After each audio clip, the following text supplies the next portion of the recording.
అజయ్ కుమార్ గారు నమస్తే అండి. గుడ్ మార్నింగ్ శ్రీదేవి గారు. అజయ్ గారు, రెండు తెలుగు రాష్ట్రాల్లోనే కాదు ఓవరాల్ గా దేశం అంతటా కూడా మహిళల పైన ఈ పరుష పదజాలం ఏంటి? మహిళలు ఎదగకుండా ఎందుకు పురుషులు ఈ విధంగా రెచ్చిపోతున్నారు? ఎందుకు కంట్రోల్ తప్పుతున్నారంటారు? అంటే గుడ్ మార్నింగ్ శ్రీదేవి గారు, మీకు ప్యానెల్లో ఉన్న మిత్రులకు కూడా. ఇక్కడ ఎవరన్నా సరే గుర్తుపెట్టుకోవాల్సిన విషయం, ముందుగా ఆడపడుచుల గురించి ఎవరైతే అసభ్యకరంగా మాట్లాడతారో, ఎవరైతే చులకన చేసి మాట్లాడతారో వాళ్ళ పుట్టుకొక కారణం కూడా ఒక ఆడపడిచిన విషయాన్ని మర్చిపోతున్నారు వీళ్ళంతా. ఎందుకంటే మనం బయటకు వచ్చింది తల్లి గర్భం నుంచి. అలాంటి బయటకు వచ్చినప్పుడు నువ్వు రోడ్డు మీద ఏ తల్లి గురించి మాట్లాడినా సరే నీ ఇంట్లో నీ కన్నతల్లి నువ్వు తిట్టుకున్నట్లే. ఫస్ట్ అది గుర్తుంచుకోవాలా. ఈ రోజు నల్లపరెడ్డి ప్రసన్న కుమార్ రెడ్డి కావచ్చు, తీన్మార్ మల్లన్న కావచ్చు, ఇంకొకటి కావచ్చు, ఎవడన్నా కావచ్చు, మీరు రాజకీయాలు చేయండి, తప్పేం లేదు. ఎవడు పార్టీ, ఎవడు ఎజెండా, ఎవడి జెండా వాడికి ఉంటుంది. కానీ ఆడపడుచుల్ని నువ్వు రాజకీయ పరంగా విమర్శించు, మాట్లాడు, విమర్శించు, రాజకీయాల్లో సవాళ్ళు విసురుకో, అంతేగాని వ్యక్తిగత హననం ఎప్పటికీ కూడా కరెక్ట్ కాదు.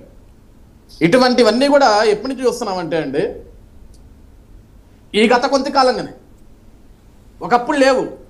నేను రాజశేఖర రెడ్డి గారు ఉన్నప్పుడు కానీ, కిరణ్ కుమార్ రెడ్డి గారు ఉన్నప్పుడు కానీ, లేకుంటే చంద్రబాబు గారు ఉన్నప్పుడు కానీ ఇవన్నీ నేను చూడలేదండి. ఆంధ్రప్రదేశ్ రాష్ట్రంలో జగన్మోహన్ రెడ్డి వచ్చిన తర్వాత, ఆ తెలంగాణలో కొన్ని రోజులు బీఆర్ఎస్ నాయకులు పరిపాలన చేసిన తర్వాత, ఇట్లా ఏంటంటే కొంతమంది నాయకులంతా కూడా వాళ్ళ కూడా ఇళ్లలో ఆడపడుచులు ఉన్నారమ్మా, కానీ ఆ విషయాన్ని మర్చిపోతున్నారు. ఈరోజు ఎంత హీనాతిహీనంగా అయిపోతుందంటే వీళ్ళందరికీ కూడా చట్టసభలకు పంపించేటప్పుడు ప్రమాణ స్వీకారాలు చేపిస్తుంటారు. వీళ్ళందరికీ ప్రమాణ స్వీకారాలు చేపించే ముందు పెదబాల శిక్ష ఇచ్చి నేర్పించాలి.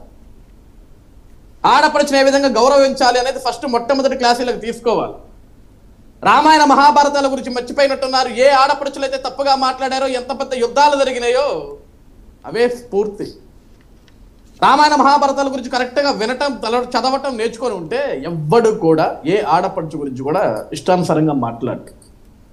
ఇది ఎవడు కూడా వెల్కమ్ చేయడండి. మనకి 100 పార్టీలు ఉండొచ్చు, 100 ఎజెండాలు ఉండొచ్చు, 100 రాజకీయాలు చేయొచ్చు, కానీ ఆడపడుచుగా గౌరవించడం నేర్చుకోండి ఫస్ట్ ఆఫ్ ఆల్. ఈరోజు మనం బయటకు వచ్చి మాట్లాడుతున్నామంటే, ఈరోజు మనకి దేవుడు ఒక గొంతు ఇచ్చాడంటే, మాట్లాడుతున్నామంటే ఫస్ట్ ఈ మాట్లాడటానికి కారణం ఎవరయ్యా అంటే తల్లి. ఆవిడే లేకపోతే మనకి జన్మ ఎక్కడి నుంచి వచ్చింది? ఈరోజు తల్లి గర్భం నుంచి బయటకు వచ్చిన తర్వాత అదే తల్లులను పట్టుకొని హీనాతిహీనంగా మాట్లాడి, చులకనగా మాట్లాడి, మీ రాజకీయాల కోసం వాడుకొని, రాజకీయాలు కావాలంటే 100 చేసుకోండి సార్, ఎవడొద్దన్నాడు మిమ్మల్ని అందరినీ కూడా. ఇప్పుడు మన నల్లపరెడ్డి ప్రసన్న కుమార్ రెడ్డి గారు కూడా అంతే, వేమిరెడ్డి ప్రశాంత్ రెడ్డి గారి గురించి అనరాని మాటలన్నీ మాట్లాడుకుంటూ వెళ్ళిపోయారు. ఏ రోజు కూడా వేమిరెడ్డి ప్రశాంత్ రెడ్డి గారు, నల్లపరెడ్డి ప్రశాంత్ కుమార్ రెడ్డి పర్సనల్ విషయాల గురించి ఎప్పుడు మాట్లాడలేదు కదా. ఆవిడే ఒక స్త్రీమూర్తి బయటికి వచ్చి ఎన్నికల సమయంలో తన పర్సనల్ జీవితం, తన వ్యక్తిగత జీవితం గురించి, తాను ప్రాతినిధ్యం వహించబోయే నియోజకవర్గ ప్రజలందరికీ తానే చెప్పింది. తన కుటుంబం ఏ విధంగా నడిచింది, తన తల్లిదండ్రులు ఏంటి, తన జీవితం ఏంటి, తన వేమిరెడ్డి ప్రభాకర్ రెడ్డి గారి జీవితంలోకి ఏ విధంగా వచ్చిందన్న విషయం ఒక ఆడబిడ్డ, ఒక ఆడకూతురు అవసరం లేకపోయినప్పటికీ కూడా, వాస్తవానికి చెప్పాల్సిన అవసరం లేదు, కానీ అవసరం లేనప్పటికీ కూడా తాను ప్రాతినిధ్యం వహించబోయే ఆ నియోజకవర్గం వెళ్తున్నా కాబట్టి ప్రజలందరికీ మొత్తం తెలియాలని తను చెప్పింది. అలాంటి ఆడపడుచుని పట్టుకుని ఇష్టానుసారంగా ఇంకొకటి మాట్లాడుతుంది. ఇది ఎంతవరకు కరెక్ట్ అండి? ఇటువంటి వాళ్ళందరి మీద చట్టపరంగా శిక్షించాలి, వీళ్ళందరినీ లోపల వేయాలి. రాజకీయాలకి ఇటువంటి వాళ్ళంతా అనర్హులను వేయాలి. అప్పుడు కానీ నిజంగా నేను ఇప్పుడు కూడా నాకు ఒక బాధ, ఒక ఆవేదన ఉంటుంది శ్రీదేవి గారు. ఎప్పుడు కూడా చిన్నప్పటి నుంచి కూడా ఇప్పుడు జరుగుతున్న జనరేషన్స్ లో ఆడపడుచు అంటే ప్రతి ఒక్కడికి కూడా ఏంటంటే ఒక కామెంట్ మెటీరియల్ అయిపోయింది. Sorry to say this. మనం స్కూల్లో ర్యాంకుల కోసం కొట్లాడుతున్నాం, లేకుంటే ఇంట్లో పిల్లలు పెంచుతుంటే నువ్వు అలా చదువు, ఇలా చదువు, ఇలా డ్రెస్సింగ్ వేసుకో, అలా డ్రెస్సింగ్ వేసుకో, ఇవన్నీ ఇప్పుడున్న జనరేషన్ లో పరుగులు పెడుతున్నాం. కానీ అరే సమాజంలో మనం ఎలా బ్రతకాలి, ఎలా మాట్లాడాలి, ఎలా చూడాలి, ఎలా ఉండాలి, ఎలా గౌరవించాలని ఎవరికి నేర్పించట్లేదు మనం.